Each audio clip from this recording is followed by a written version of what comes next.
We'll get started now, and I would like to welcome everybody to this BC Culture Days event.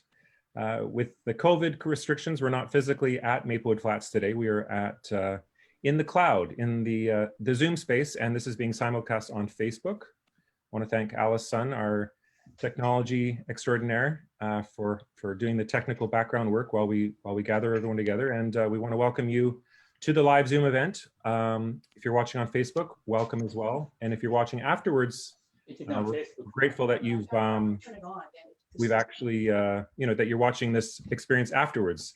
And encourage you to leave comments and questions in the chat if you're on Zoom, or if you're on Facebook, you can add your questions and thoughts in the feed there. All right, well, today is a special day. It is BC Culture Days this weekend, and we thought, while we're with the Wild Bird Trust of British Columbia, and I'm grateful, I'm privileged to be able to serve as the president of the Wild Bird Trust of BC. We are a conservation organization, but we're a little bit more unique because we take responsibility for caretaking the only wildlife sanctuary in the harbor of Vancouver at Maplewood Flats.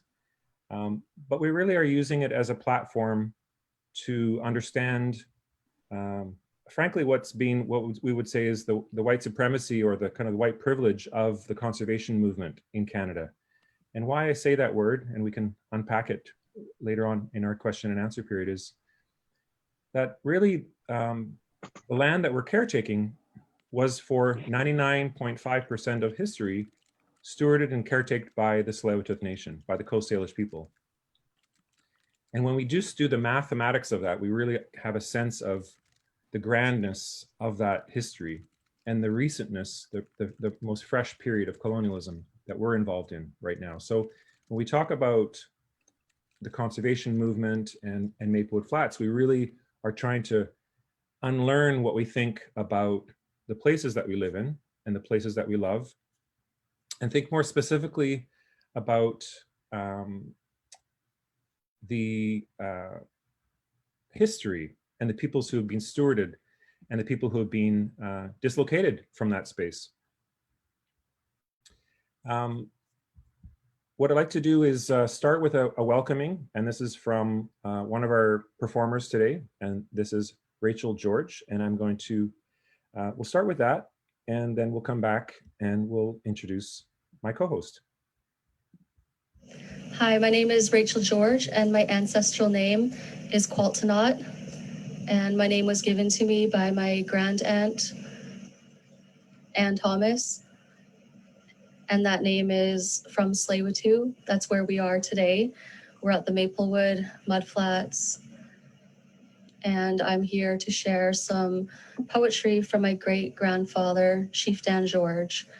But before I do that, I will sing a welcome song. And since we're at the bird sanctuary, and Tsleil-Waututh's welcome song is the Swan Song, I'm going to share the Swan Song.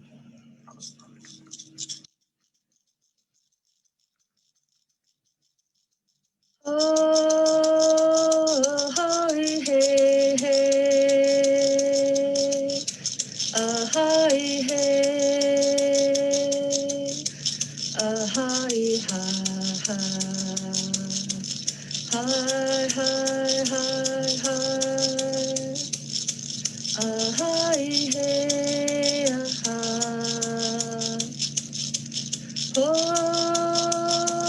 hi, hey, hey. Hi, hey.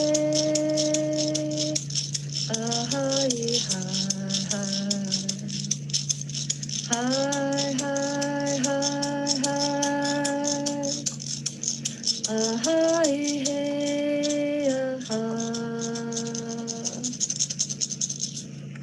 yeah, I always like to start off with a nice little welcome song just to get started.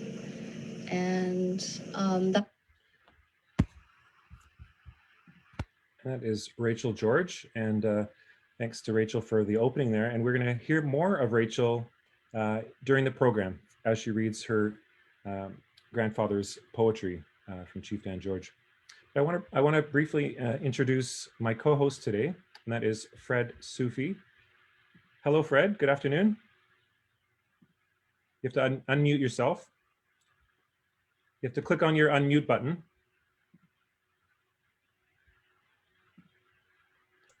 There we go. Thank you. Thank you for inviting me to join you. And hello, everyone. I hope everybody is safe and healthy in this really challenging time of, I think, all of our life. You know, I mean, obviously my life. You know, but I think we can overcome. And Fred, I asked Fred to come and co-host today because Fred and I met several years ago in Port Moody, doing maybe similar work. I would say is learning as settlers and immigrants, learning about the First Nations people from the land here where we are. And I think when we met Fred, it was in Port Moody, but that's also like Maplewood Flats. It's the traditional territory of the Tsleil-Waututh people. So we keep meeting each other in these spaces where we want to learn and understand more about First Nations. And today we're adding that element of the Iranian diaspora. And so I hope to learn today about your culture, and I think collectively we'll all be learning more about the land here and the people who have been here for millennia. Yes, as actually when I emigrated to Canada in 1973, which is some time ago, the city I lived and went to university was Regina, Saskatchewan. As you know, we have a high population of First Nation in Saskatchewan. And that time I did not know very much about the culture of the First Nation. And somehow I got to know them more than anybody else. So I got to get to be friends with the First Nation, because they were so friendly and they were similar type of culture as we had in Iran, like so friendly to, you know, just, I mean, that time of Iran, you know, when I'm talking about before the revolution and a time of, because I came in 1973, which is 7 years before revolution. So I got so much connected with them. And I remember we were going to that time I was young, and we were going to the bar, which was, I was looking, says, you know, why everybody, you know, everybody is like First Nation in this bar, you know, like, I mean, we were going to the bar, which they were, and I really was so enjoying that time. And then I started working. Actually, my supervisor somehow was a First Nation. And then I just lived and got to know much more, and I really appreciate that culture. And then later you moved to the West Coast.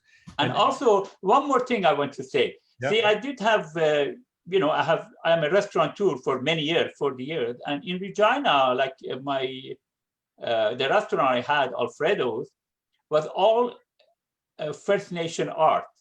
All the wall was First Nation art.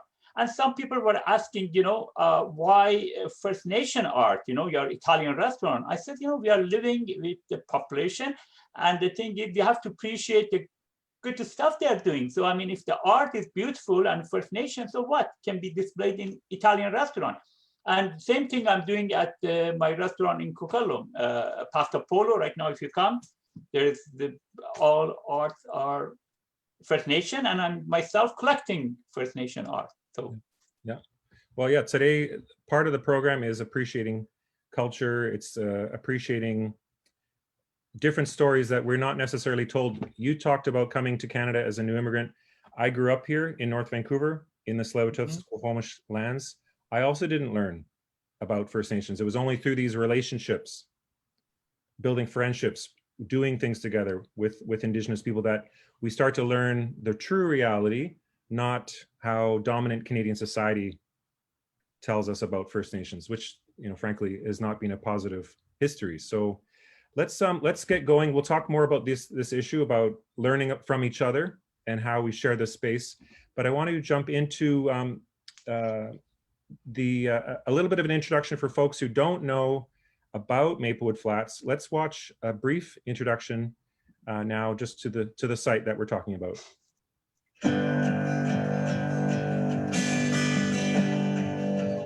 These are the Maplewood Flats, here on the unceded lands of the Tsleil-Waututh and Coast Salish people, home to over 250 wild bird species and dozens of other wildlife. As the last conservation lands on the Burrard Inlet, these flats are a crucial ecosystem and home for these birds. Birds such as the osprey, whose nests are often built out over water on top of poles such as these, and the purple martin, who often nest in constructed bird nests and enclosures. These are just a few of the many birds that the Wild Bird Trust of BC helps to protect. By restoring and protecting the surrounding areas, they provide a sanctuary where these animals can thrive. Make it like this. During difficult times like these, they rely on public support more than ever. There are many ways you can help, such as renting their nature house for an afternoon or buying from their Coast Salish plant nursery. They've done it for her. So come experience nature anytime with a walk on one of our beautiful trails or join one of our guided nature walks every Sunday. Donate today to help preserve these lands and save future generations of wildlife. And that's a little bit of an introduction. And what we'll do now, Fred, is we'll play the first part of Saeid's performance. Now, Saeid is performing music and he's singing in Kurdish, Arabic, and Persian. So we're hearing, really, when we talk about Iran, Iran is the national space, but of course, there's different ethnicities and communities inside of Iran. Very much so, yes. Actually, Iran has about 12 or 14 different region or ethnic, which they have different type of languages, not the languages, but different accent of talk. So yeah, and cultural histories. Great, yes. Looking forward to Saeid's performance. So let's hear, we'll hear about 10 minutes. We have about 25 minutes of Saeid performing. And again, because of COVID, we're not doing this in person. Ideally, we would all be together outside today. It's not raining, it would have been lovely. But because of COVID, we've pre-recorded this on video. So we'll ask everyone to mute their microphones, and we'll come back in about 10 minutes, but please enjoy Saeid Kooshki. He's living in the downtown east side. He's a refugee to Canada, and really, really grateful that Saeid has agreed to share his music. He's a composer, he's a singer, he's an electronic, and he's an acoustic musician. So let's now go to the first part of Saeid's performance.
as a Kurdish and the Twitters I want playing.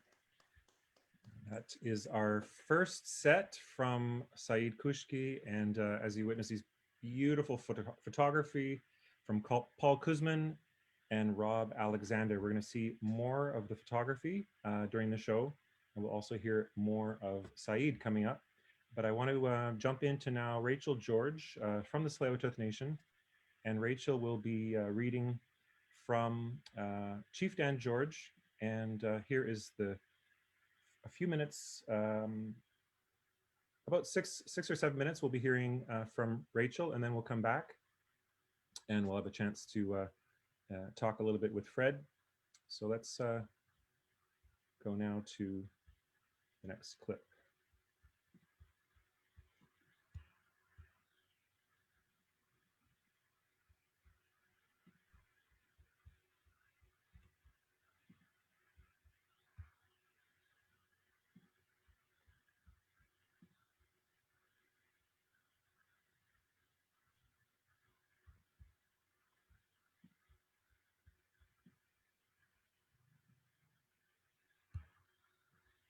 All right, now I found them.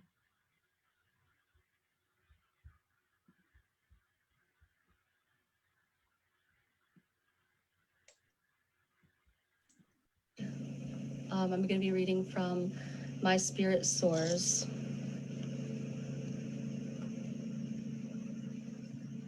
I'm just going to start from the first page.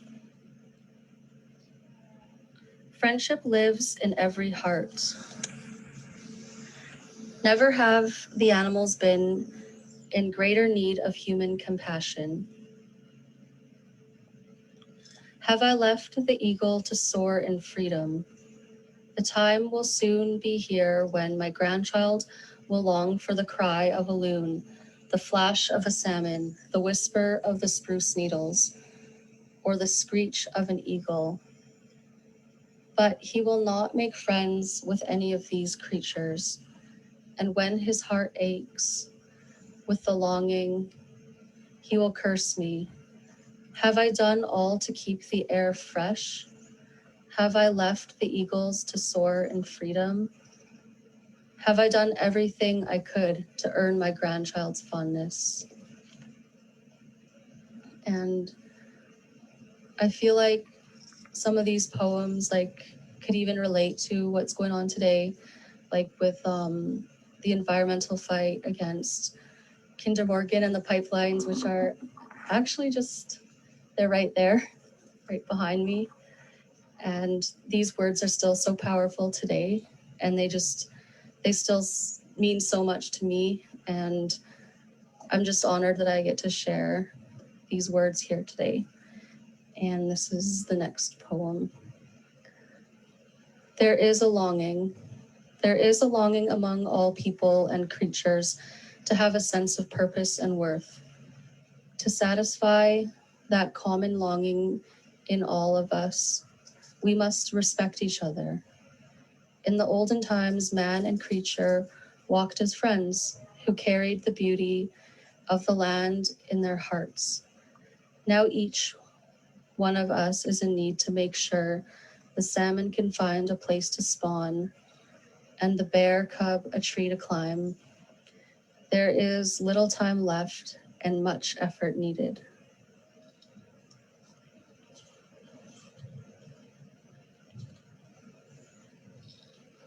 And this next one is about bears, and it's called A Prayer for My Brother, the Bear. O great spirit who listens to all, I speak for my brother, the bear. Make the moon shine softly during the nights of his childhood so that the warmth of his mother will always be in his memory. Make the berries grow in abundance and sweetness so that the vigor of life will strengthen his heart and the years of old age shall never be a burden to his body. Let the wildflowers refresh his temperament so that his manner will always be carefree. Give his legs swiftness and strength so that they will always carry him to freedom. Sharpen the senses of his ears and nose, so they will always keep harm from him. Let only those men share his path who in their hearts know his beauty and respect his strength, so that he will always be at home in the wilderness. Make men praise life, so that no one needs to feel the shame that lives in a heart that has wronged. Then my wild brother, the bear, will always have a wilderness. As long as the sun travels the sky, O great spirit, this I ask of you, for my brother, the bear. And my great-grandfather, he actually at one time had a pet bear. And when the bear reached adolescence, it started getting a little too much for a family pet. So they had to kind of release him back into the wilderness. And sometimes we call this song the bear song. And I thought, for our brother, the bear, I will sing this song for him. Wanena, wanena, hey, hey, wanena, hey, wanena, hey, hey, hey, wanena, wanena, hey, hey, wanena, hey, hey, wanena, hey, hey. And that song is also known sometimes as like a travel song, and some people like to sing it on the canoe because it has like a nice, like calm temperament to it. And the next poem is another poem about the bear. The bear is closest to man. When I was born, my grandfather took me from my mother and wrapped me into a black bear's soft fur blanket. It gave me warmth. It gave me security and comfort. How can I be anything but grateful to the bear? For all the creatures, he is closest to man, yet it seems there is so little place for him now. And still today, like, those words really do ring true, because you do see bears often digging in garbage cans, walking through neighborhoods, and people almost feel like the bears are displaced, but it's really like, you know, this was their home. Like, this is where they were from too. That was our first set from Rachelle George. Fred, so much there. You're on, yeah, so much there. You know, whether you live in Vancouver or North Vancouver or Port Moody or the Tri-Cities, we're surrounded by we're surrounding the Burrard Inlet, and these stories that Rachelle is singing and reading from her great grandfather, Chief Dan George. It's like we're there today. You know, the same debates are happening about bears in the Tri-Cities, and the growth and expansion of the subdivisions and the homes, fighting for space with the bears. And he wrote that 60 years ago, that poem. That is right. And yes, it's just the growth right now taking the room of what bear and other wild animal used to be and living. It's just so, I mean, it's so sad, but in other hand, we have to let or government or people who to understand this is the way it's going.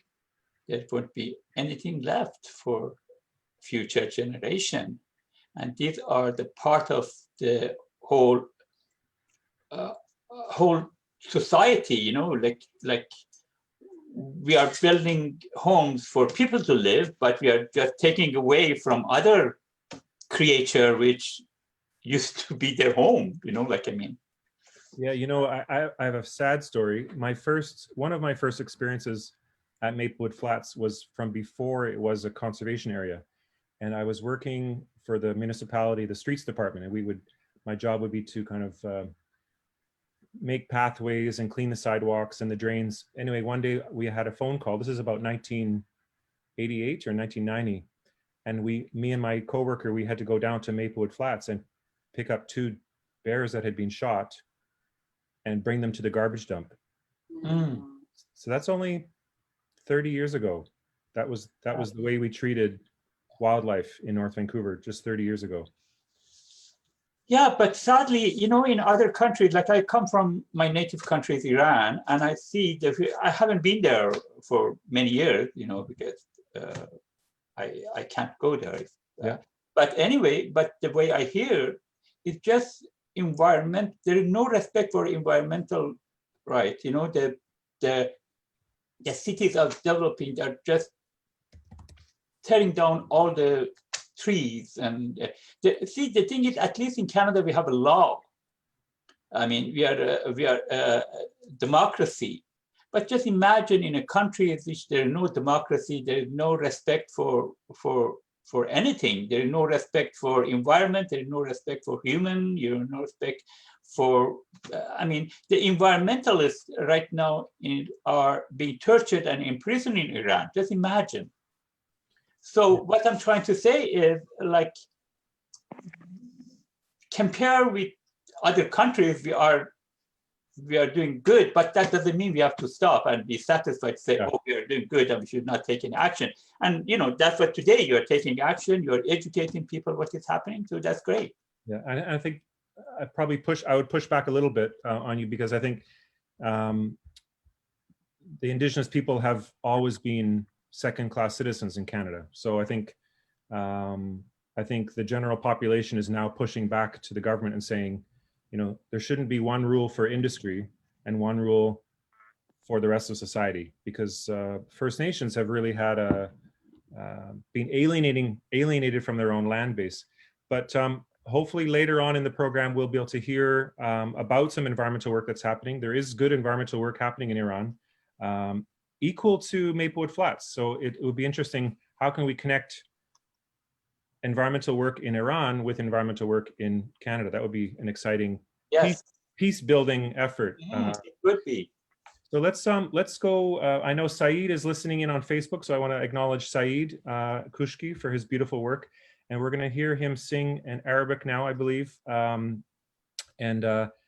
I think Saeid and Monere maybe are also joining us now here on the Zoom. So welcome to us, Saeid and Monere. And I want to say Saeid did it great. You know, like, I mean, I because I'm very, very well known Iranian music, and he did really good. I was surprised, and really great work. Okay, so let's listen to some more from Saeid, and the beautiful photography from Paul Kuzman and Rob Alexander. Arabic sang.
خوشحالی گذشتنی وقت سعید رفتنی تو این هیاهوی غریب بهونه قشنگمی بهونه قشنگمی گفتی نگو دوستم داری حرفم رو باور نداری گفتی نگو دوستم داری حرفم رو باور نداری اشتباه میکنی بازم اشتباه میکنی بازم دوست دارم قدرت خدا قدرت تموم قصه ها دوست دارم قدرت خدا قدرت تموم قصه ها تو رو قسم به عشقمون تو رو قسم به عشقمون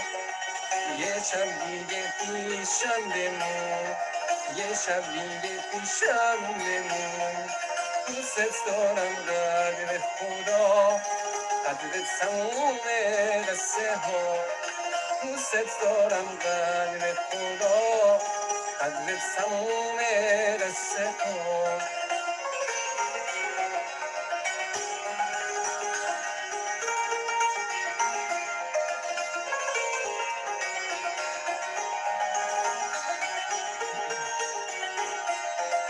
چرا تو باور نداری حرف دل عاشقمو چرا تو تنها میذاری دستای سرد خستمو چرا تو باور نداری حرف دل عاشقمو چرا تو تنها میذاری دستای سرد خستمو بیا که با صدایش مهر سکوتو میشکنم هزار هزار شعر و غزل نخونده فریاد میزنم دوست دارم قدر خدا قدر تموم قصه ها دوست دارم قدر خدا قدر تموم قصه ها تو رو قسم به عشقمون تو رو قسم به عشقمون یه شب دیگه پیشم بمون یه شب دیگه پیشم بمون دوست دارم قدر خدا قدر تموم قصه ها دوست دارم قدر خدا قدر تموم قصه ها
Wow.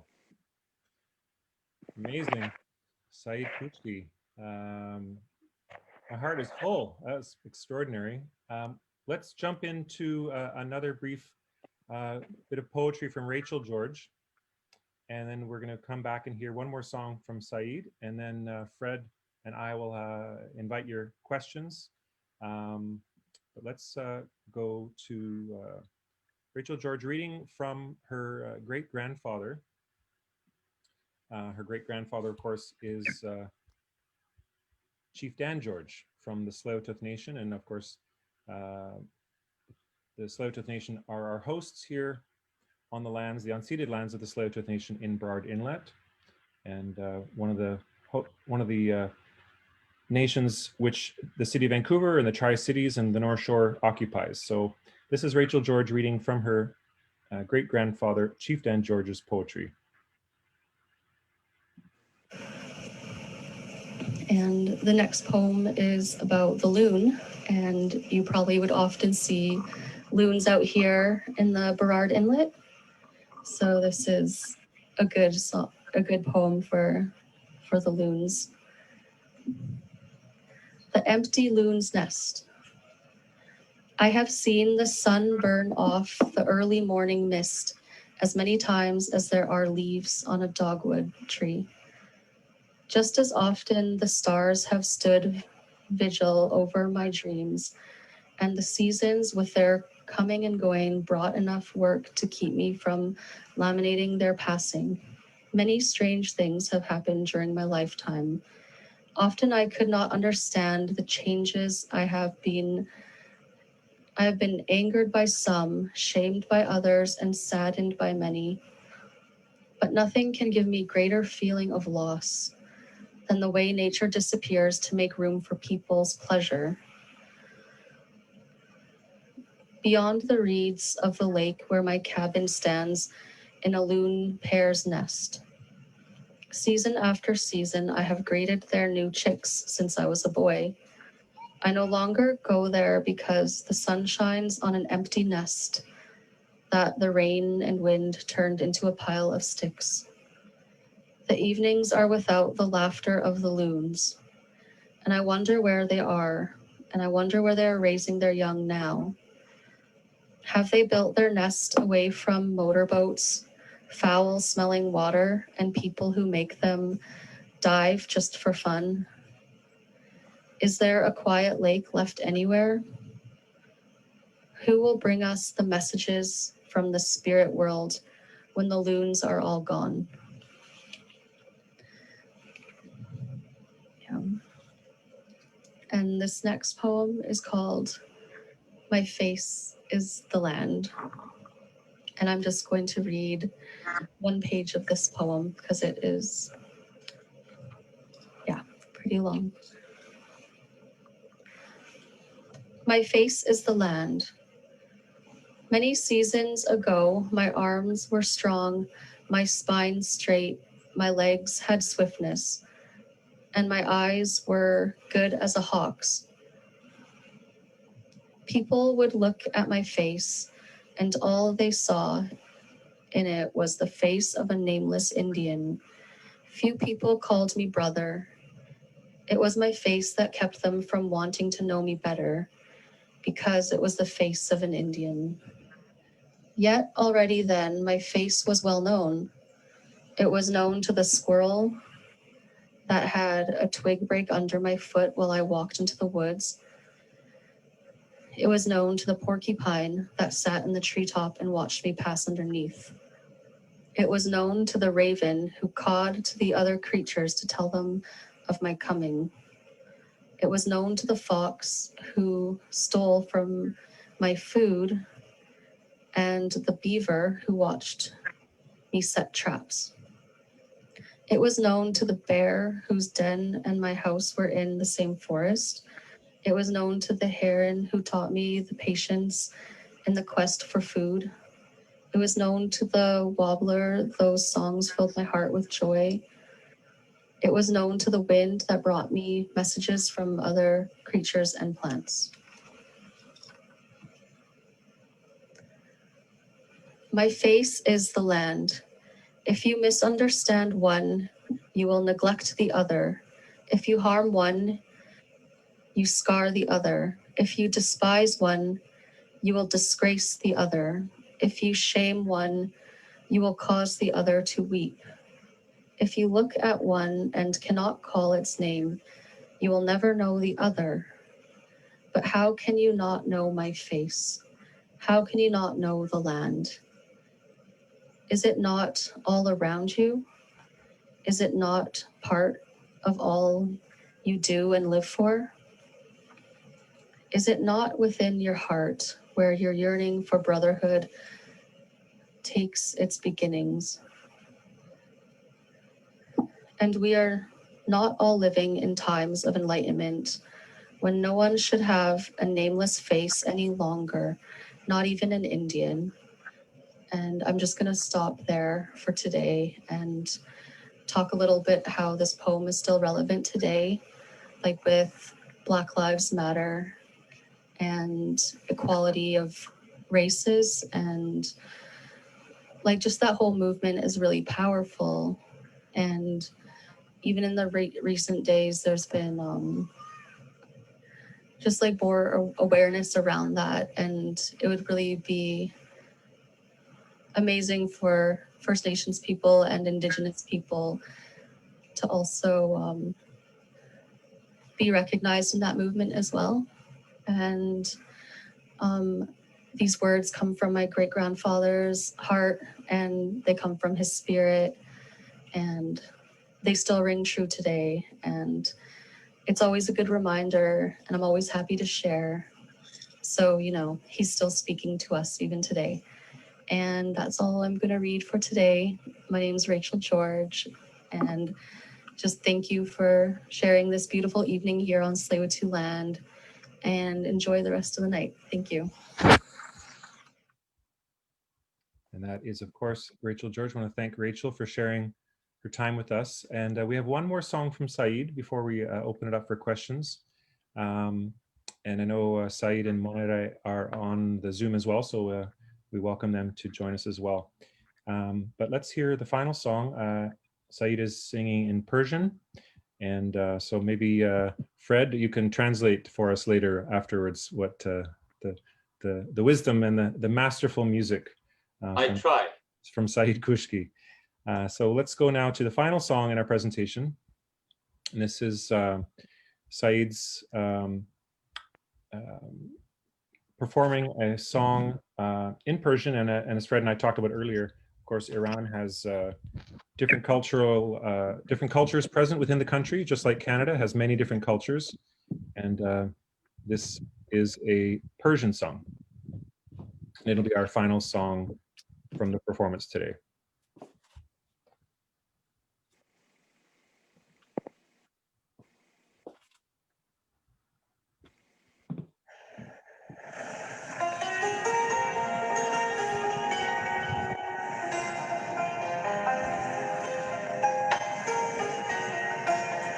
So for last songs, I chose a Persian song, and I hope you like.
you so much. Thanks.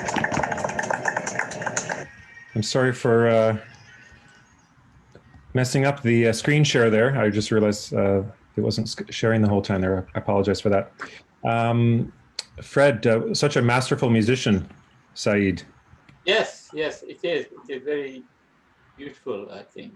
It's a great music.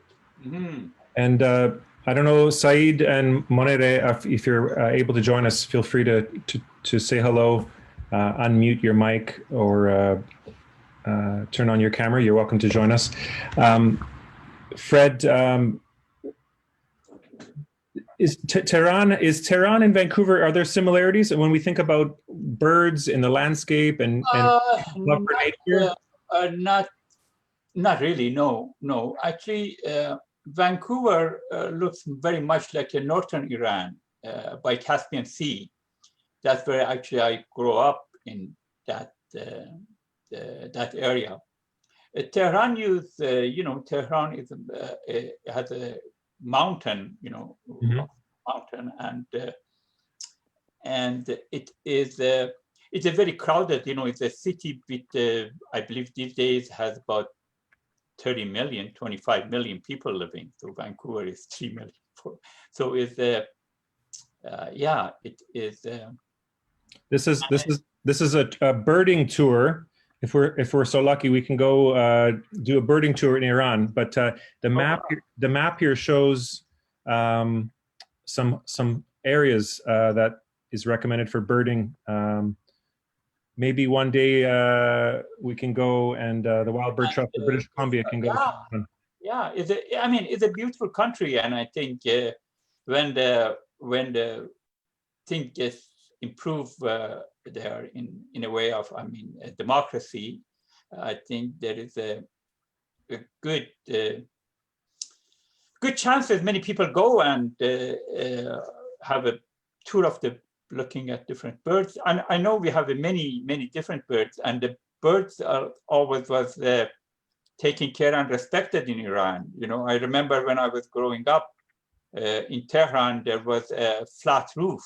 Iran has lots of homes of flat roof, and people going on a roof and putting some seeds and food for a bird, so the bird can come and have their food and water from on top of the roof. And also they were a good messenger, as like it goes back to centuries. Then bird was a good messenger, and they were trained to take the notes from one area to the other area.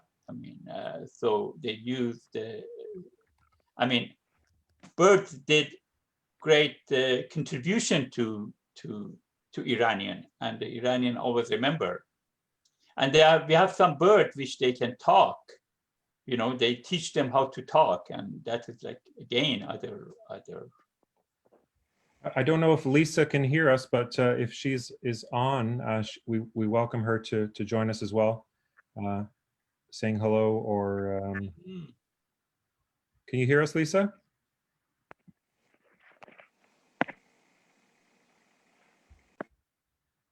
So Lisa's actually on the line from Iran. Okay, she is from Iran. Wow. She's in Iran right now. Oh wow! And time differences is now what? Yeah. I think she is now like 10, 12.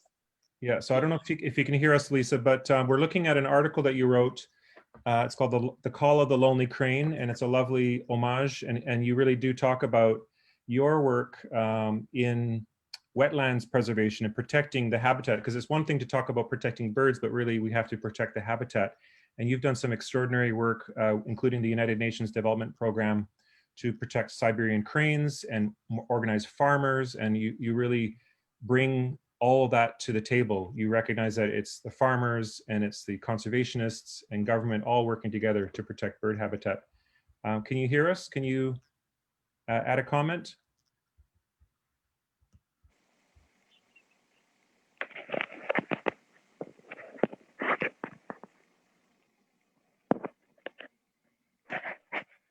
Go ahead if you can hear us, Lisa. Hi. Hello. Hello. Hi. Thank you for joining us. I wasn't familiar with the mechanism to use this Zoom, but thank you. I really enjoyed the program and really enjoyed the poetry and also the music. I'm already very inspired because we can also do the same here, you know, bring the instrument to the nature and also add the poetry to it. And really, because conservation work is harsh work, as you know, especially when it gets to, you know, stopping the development and all that. But when you bring in the cultural spice to it, maybe more people will connect to it. And I think I've learned so much from your event, actually. You know, we met in North Vancouver because you've been doing excellent work, research work, and as you say, there's many similarities between protecting wetlands in Iran. Maybe you can tell us about some of the regions that you're working in with the work that we're doing here, protecting wetlands in Burrard Inlet. But what is the situation for your work in Iran? Well, we have 24 internationally important wetlands, which they call Ramsar sites. And we have really a diversity of birds. So as you were saying, Iran is really a good destination for birders. Some of them very rare and endemic. It's a very diverse landscape and climate. So you can really see different things at the same time. In terms of wetlands, well, it's a little bit challenging because actually due to climate change and global warming, some of our freshwater wetlands are drying. So there are things that we can't really stop, but we can kind of help the communities be more resilient with the change. And I think the wisdom that existed in Canada through the elders, and also the wisdom that is still here in our elders, if we kind of investigate about this wisdom and try to bring it on the table, you know, I think that's very important at this time of the, you know, with all the environmental challenges we have to really tap on to the wisdom that was there generation ago. Yeah, and I think to your point that if we do a tour, we will bring our elders, because then the elders can meet the other elders and understand and share the common experiences. But I think you're right that doesn't matter where you are in the world. It doesn't matter what country you're in. There's development pressures, and we would be naive to think that Canada is dealing with that any better than Iran. I think we're dealing with universal pressures around development, and so the faster we get to peace in all of the countries of the world, and I think what we learned with COVID is that COVID is actually good for birds, because it slows down this this development pressures and the impacts of the humans. So just want to acknowledge that. I would love it if we could bring a Birds for Peace tour, connect Indigenous and Canadians to the people in Iran, and a people-to-people learning and how we can advance the protection of wetlands. Can you hear me? Can I say something regarding that? Yeah. I grew up in north of Iran in a city, at that time they call it Bandar Pahlavi, and these days they call it Bandar Anzali. And he had one of the long, they call it Murdab Anzali, which we have so many birds and so much were contributing to the environment. Then, I mean, I said I have not been in Iran for past 32 years, but I remember. But now a friend of mine from that area, they tell me all the sewer system and all the dirt is going to that wetland, and that is just so shame. See, the thing is, one thing I don't agree when that is, we are taking care very much in Canada compared with Iran. Iran, you know, for this kind of thing, you need the money, you need the help of government, and last thing they are taking care, I don't mean people, yes, people doing whatever they can, but they cannot do by yourself. You have to have a system, you have to have a government which take care of that environment. And when in a country with all the environmentalists are in a jail, I mean, how can you expect anyway, so this is my opinion. It's not just we have a beautiful country, we have a beautiful wetland, but we have people who are running the country which they don't care about those. This is my opinion. Yeah, it's your we appreciate there's many different perspectives on this call. So yes. No, I mean, this is just me. Because obviously our friend Lisa is not in jail and she's doing great work. No, that's great. Yeah, working in. I appreciate, you know, doing good community work. And the beauty, I think, the beauty of what Lisa shows us is that what is working in Iran is that government and communities and farmers are looking at wetlands and working together. So I just want to acknowledge that good work that's happening. Great, thank you. We can actually learn from that practice. Lisa? Arvind, I noticed that there's a big Iranian community in Vancouver, especially in North Vancouver.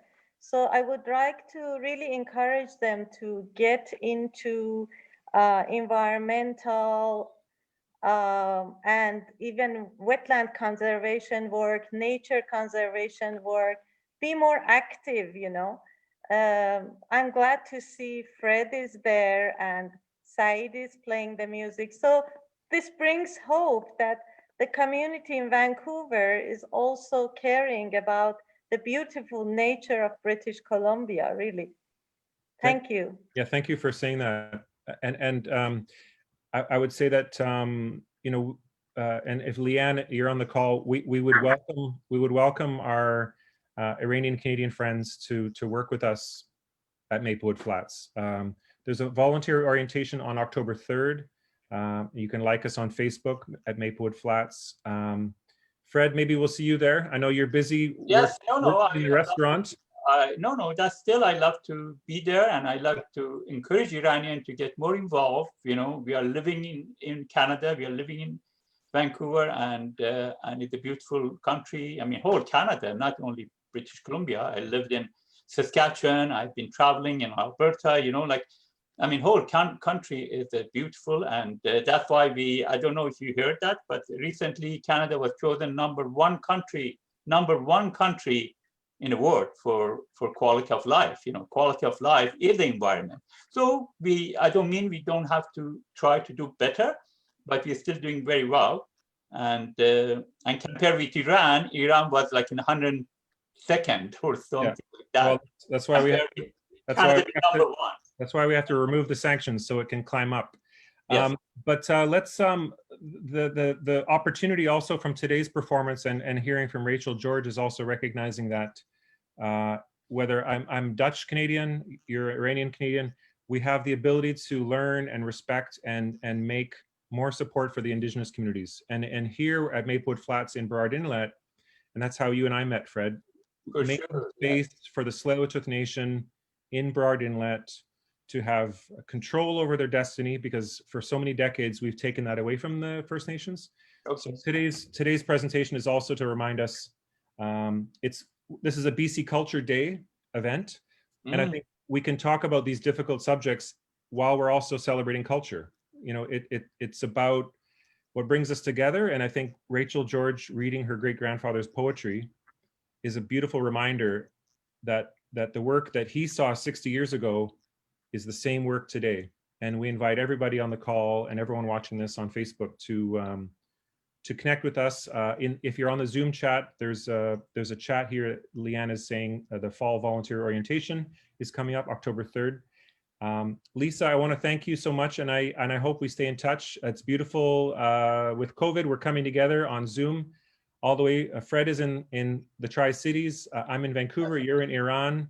Saeid is in the downtown east side. We're all sharing this beautiful journey together. So I want to thank you. Great. Thank you. Does anyone just before we can end the recording, but we can also stay online if anyone wishes to ask a question or share a comment. I know there's a few of us on the Zoom. Feel free to say hello or ask a question, and Alice will stop the recording. And this is still on Facebook. If you want to share this performance from Saeid with friends and family, it'll be up on the Maplewood Flats Facebook page. So we expect a few hundred people watching it there. These are small, intimate events with us that are here today, but when it's on Facebook on video, then we have perhaps 500 people watching. So Saeid, you're going to have lots of new fans for your beautiful performance today, and I want to thank you so much, Saeid, especially because I know you're going through chemotherapy treatment right now. And so that's not hard. That's very hard to do. And I know your wife and family are supporting, but on behalf of the Wild Bird Trust of BC, we want to thank you for sharing your work with us, but also our heartfelt wishes for recovery and success in your chemotherapy treatments. The fact that you shared your cultural performance with us while you're also going through chemotherapy treatment, it's an incredible testament to your courage and your passion and your big heart that you're willing to share that with us. So success in your chemotherapy treatment, Saeid. Thank you, Saeid. Thank you. Open it up to questions. Anyone have a question or comment before we wrap up today? Feel free to turn your microphone on. And yeah, I sent one to you, Erin. Thanks, Myrna. About the Manali, about the mulberry trees. You want to repeat it out loud, or? You read it. You discovered a glorious old mulberry tree in Strathcona Gardens. You were told by Persian friends in Vancouver about the mulberry trees. Fred, do you know about Iranian Canadians planting mulberry trees? I believe they yes, I mean, mulberry. And also one more thing, I just, this afternoon, I picked up somebody emailed me, they have quince, because quince in Iran is a great fruit. We use it and make it jam, and we use it in cooking. And here it was not known, and they were being destroyed. But now, because of Iranian here, they're asking for quince, and we do have a quince in Tri-City. And somebody asked me to come if you like some quince, and they gave me a 50 pound of quince. So which is before used to be thrown in the garbage, but today you can use it. And I'm going to distribute it to some Iranian to make jam. Nice. Or use it cooking. So I mean, this community becoming together, you know, that's the example of some things which we have here before was not known. Looks like our brother Saeid has joined us. Saeid, you filled our hearts today. Thank you. You're welcome. Hi, everybody. Thanks for your time and thanks for everything. I know your arrangement, this program is very, very hard, especially in these times. Thanks. Yeah, and feel free to speak in Persian as well, and in Farsi if you wish as well. So don't. من هم به بیننده‌های فارسی زبان عرض ادب و احترام دارم. خیلی خوشحالم که از این طریق میتونم ببینمشون و باشون مرتبط باشم. امیدوارم که ایام به کامشون باشه و هر روزشون بهتر از دیروز باشه. خیلی ممنون سعید جان. سپاسگزارم. با من در تماس باش. مرسی، سپاسگزارم. حتما. Yeah, and Saeid. And thanks very much. Yeah, it was great. Thank you very much for your there, Erwin. It's funny, we're all isolated, but at the same time with technology, we also come closer together. Yeah. You know? Yeah. So we're able to share this today for BC Culture Days. I want to thank the New Forms Festival for videotaping Saeid, Leanne Payne and the team at Wild Bird Trust, Alice Sun for the technical support, Shebnam Osbeta, Iranian videographer for doing the editing, Paul Kuzman and Rob Alexander for the beautiful photography. It was so lovely. Saeid, hearing your music and seeing the creatures, all those birds and the creatures, all from Maplewood Flats. So this is the wildlife that surrounds us, and your music. I think the music and the poetry teaches us that it doesn't matter if you're in Iran or in Vancouver. Some of these are universal messages. Yeah, thank you so much. I remember with the program very good days when I was in my city Esfahan. We have a small river, name is Zayan the route, and a long time ago I had some same experience there. So that was very good for me. Mm-hmm.